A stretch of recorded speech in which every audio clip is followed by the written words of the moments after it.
Your pelvic floor muscles are located in your pelvis and they stretch like a hammock from your pubic bone to your tailbone or coccyx and from side to side. They act to support your pelvic organs, including your bladder, uterus, and bowel, control the passage of urine, wind, and feces, and have a role in sexual sensation and function.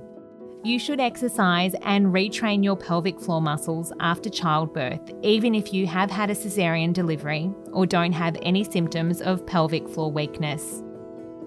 Signs and symptoms of weak pelvic floor muscles include leakage of urine when you cough, sneeze, lift, laugh, jump, or vomit. Needing to rush to the toilet and sometimes not making it in time. Difficulty holding in wind.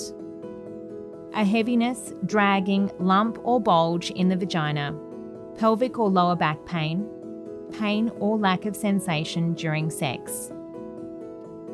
If your health professional has recommended that you progress to strengthening your pelvic floor, here's how to do it. Lie in a comfortable position on your back or side. Slowly squeeze and lift the muscles around your anus and vagina. Imagine you are trying to stop passing wind or urine. Please do not try this on the toilet. Continue to breathe normally and ensure your abdominals, buttocks, and thigh muscles are relaxed. At the end of each squeeze, you should feel a distinct drop or letting go and relax fully. Try to hold for 3 seconds. Relax and repeat 8 to 10 more times. Repeat 3 to 5 times a day. Build these exercises into your routine while you feed or play with your baby.